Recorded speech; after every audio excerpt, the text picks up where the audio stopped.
السلام علیکم. د نن ورځې ویډیو د یو کتونکي یا د یو چینل د سبسکرایبرز په خاص غوښتنې باندې چې د لوګاریتم د تعریف او قوانینو په اساس باندې غوښتنه کړې ده چې یو ویډیو باید نشر کړو. نو د لوګاریتم تعریف او قوانین په لنډ ډول باندې په دې ویډیو کې تر تشریح لاندې نیسو. تعریف کې ګوره که چیرې دا معادله په نظر کې ونیسو چې وای مساوي کیږي له a په طاقت د x سره، نو په داسې حالت کې د x عدد د y لوګاریتم په قاعده د a بلل کیږي. څنګه؟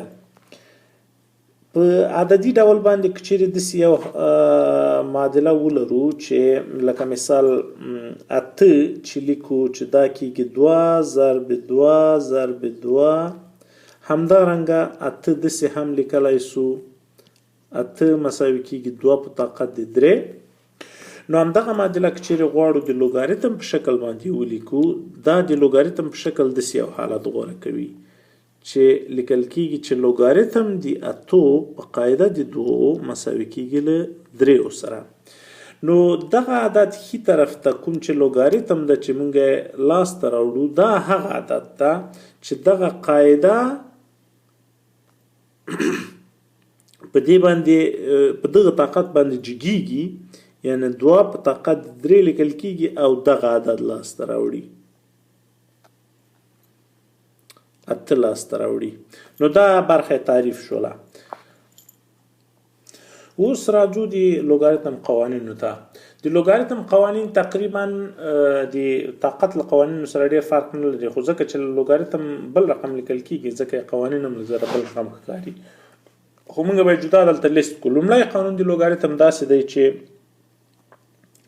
لوګاریتم د m ضرب د n په قاعده د a دا موږ مجموعه د دواړو لوګاریتمونو په شکل لیکلی سو. که چیرې ضرب د دوه عددونو ولرو په یوه قاعده باندې لوګاریتم لیکل شوی، دا مجموعه د دوه لوګاریتمونو داسې لیکلی شو چې لوګاریتم د m په قاعده د a جمع لوګاریتم د n په قاعده د a داسې لیکلی سو. دا لومړی قانون شو.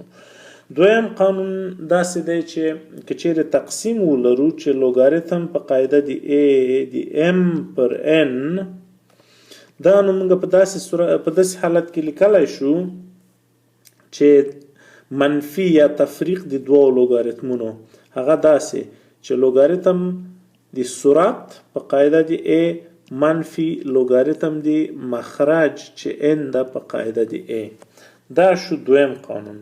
همدارنګه دریم قانون موږ داسې لرو چې کله چې موږ لوګاریتم دی m یا n په قاعده دی a ولرو، دا که چیرې مساوي وي له لوګاریتم دی m په قاعده دی a، دا صرف او صرف په یو حالت کې کېدلی شي. هغه کوم حالت ده؟ هغه دغه حالت ده.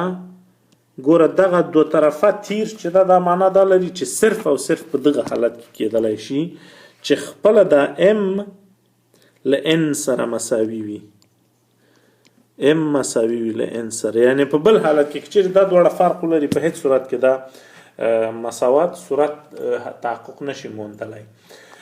او څلورم قانون چې دا د لوګاریتم هغه داسې ده چې لوګاریتم د m په طاقت د k په قاعده د a، دا طاقت څه ده؟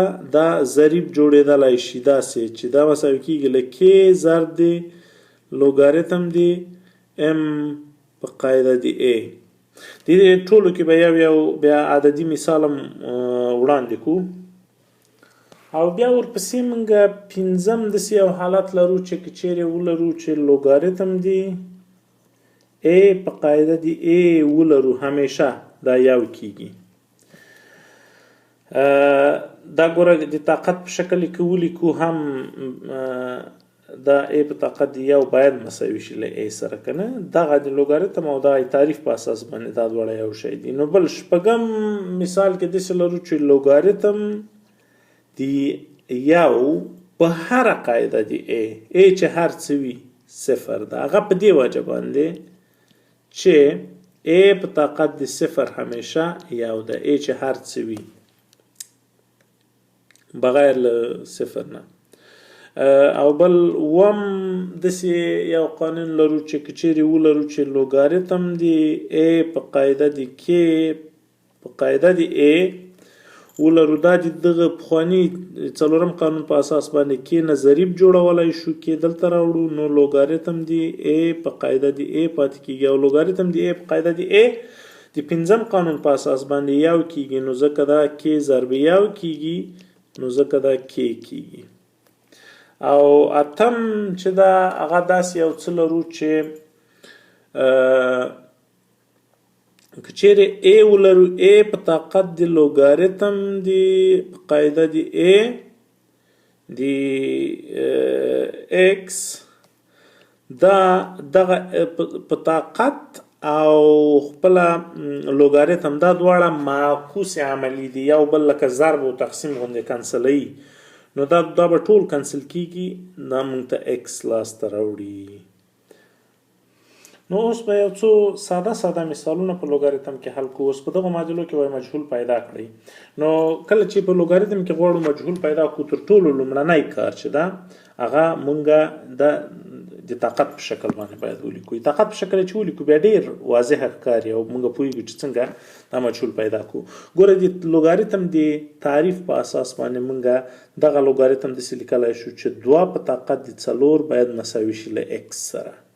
نو د دې لپاره چې X پیدا کړو ډیر ساده کار ده، 2 په خپل نفس کې 4 وارې ضربول او دا د X جواب پیدا کړ، د X ته جواب لیکل. دا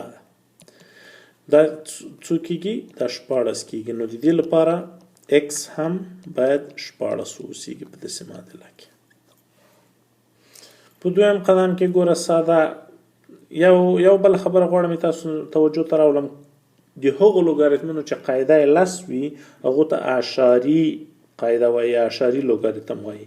نو په داسې حالت کې بیا همدغسې څه کوو لکه قانون ته د طاقت په شکل لیکو چې 10 په طاقت د X باید مساوي شي له 0 سره.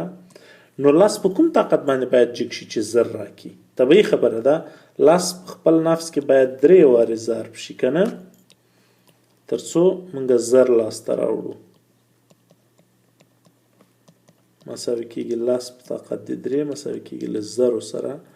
نو د دې لپاره X باید موږ مساوي شي له 3 سره. په بل قدم کې که داسې سوال ولرو چې لوګاریتم د 20 په قاعده د 3 مساوي کېږي له 2 سره، ګوره دا موږ خو په یو حساب باندې داسې پوهېږو چې 3 په قاعده په طاقت د X باید مساوي شي له 20 سره. نو د دې لپاره 3 باید 3 وارې په خپل نفس کې ضرب شي چې 20 ورکړي، ځکه نو X باید مساوي شي له 3 سره. خو که چیرې غواړئ مثال دا د دې لپاره یو قانون وکاروئ، یو له قوانینو چې اوس هم لوستل داسې لیکلی شو، ګوره چې دا مساوي کېږي له لوګاریتم د 9 ضرب 3 چې بیا هم 20 کېږي په قاعده د 3. او اوس موږ لیکلی شو چې دا مساوي کېږي له لوګاریتم د 3 ضرب 3 ضرب 3 په قاعده د 3 او دا مساوي کېږي ګوره ضرب حالت کې چې وي هر یو جدا جدا د لوګاریتم د مجموعې په شکل لیکلی شي. دا مساوي کېږي لوګاریتم د 3 په قاعده د 3 جمع لوګاریتم د 3 په قاعده د 3 جمع لوګاریتم د 3 په قاعده د 3 چې دا ډیر ساده لوګاریتمونه دي. کله چې قاعده او دغه عدد دواړه سره یو شی وي د لوګاریتم، نو لوګاریتم یو کېږي. نو د دې لپاره دا مساوي کېږي له یو جمع یو سره، نو ځکه دا 3 کېږي. جواب ګوره په هر حالت کې هماغه شی راوځي، خو په یو حالت کې قانون استفاده کوي، په بل حالت کې مستقیم تعریف استفاده کوي. یا مثال که چیرې داسې یو لوګاریتم درکړی درته ویلي چې دا د یو سنګل یو لوګاریتم په شکل ولیکه، هغه د 3 لوګاریتمونو مجموعه لوګاریتم د X جمع لوګاریتم د Y جمع منفي لوګاریتم د Z. نو دا به موږ څنګه په یو شکل لیکو؟ ګوره لومړی دغو دواړو ته لومړی قانون وضع کېږي، ځکه دا مجموعه د لوګاریتمونو ده. نو دا مساوي کېږي لوګاریتم د X ضرب Y سره منفي لوګاریتم د Z ورسره څنګه لیکو. او بیا کله چې ګوره په مابین کې منفي علامه وي موږ دویم قانون استفاده کوو چې هغه د تقسیم قانون ده. نو دا بیا د یو لوګاریتم په شکل داسې لیکلی شو چې دا مساوي کېږي لوګاریتم د X ضرب Y پر Z سره، ټول هم له یو لوګاریتم لاندې ولیکل. د لوګاریتم د قوانینو په کومک باندې موږ دا رقم مغلقه معادلې هم حل کولی شو چې ډېر لوګاریتمونه د مجموعې یا د تفریق په حالت کې ورکړي هغه موږ د یو سنګل لوګاریتم یا د یو لوګاریتم په شکل لیکو. دلته ګوره مجموعه د لوګاریتمونو لاسته راغلې ده چې موږ ته ویل شوي دي چې x پیدا کوي په دې کې. نو x پیدا کولو لپاره به لومړی کار دا کوو چې دغه 3 به په x جمع یو کې ضربو. x جمع یو ضرب 3 ټول په لوګاریتم دي 2. ګوره قاعدې دواړه یو شی دي 2 دي. دا باید مساوي شي له 4 سره. نو اوس د تقسیم په حالت باندې لیکو. هغه داسې لیکو چې 2 په طاقت دي 4 باید مساوي شي له 3 ضرب x جمع یو سره. اوس 2 په طاقت دي 4 څو کېږي؟ 2 په طاقت دي 4 موږ ته راکوي 14. نو 14 مساوي کېږي له 3 ضرب x جمع 3 ضرب یو 3. اوس به 3 د معادلې دا بلې خواته راوړو. نو 3x به مساوي شي له 14 نه 3 لاړ شي 14. نو ځکه x باید مساوي شي له 14 پر 3 سره. دا رقم معادلې هم حل کوو. او یا داسې یو معادله هم لکه مثال کې چیرې موږ ته راکړل شوي چې لوګاریتم دی x ضرب x جمع یو مساوي کېږي له یو سره. نو دا به څنګه موږ حل کوو؟ دلته ګوره موږ مخکې ویلي وو چې لوګاریتم چې قاعده یې نه لیکل شوي د هغه قاعده اتوماتیک لاس ده. نو د دې قاعده هم اتوماتیک موږ لاس فرض کوو. نو دا طاقت په شکل باندې چې ولیکو موږ لرو چې لاس په طاقت دی یو باید مساوي شي له x ضرب x جمع یو سره. نو x په x جمع یو کې ضرب کو x مربع جمع x کېږي او لاس هم یې خواته د معادلې ویسو منفي لاس مساوي کېږي له 0 سره. اوس دا یو دو مجهوله معادله شوله چې د دو مجهوله معادلې لپاره موږ محمد بن موسی طریقه هم استفاده کولی شو. لیکن د 2 قوسونو په حیث هم داسې فاکټورایز کولای شو چې x دلته ولیکو x دلته ولیکو بیا 2 داسې عددونه پیدا کړو چې په خپل منځ کې سره ضرب کې هغه موږ ته وبخي دا x جمع 3 ده. دا یو نه ده. دا x جمع 3 نو دا به 3x راکي. نو چې جمع کې باید موږ ته 3x راکي او چې ضرب کې موږ ته منفي لاس راکي.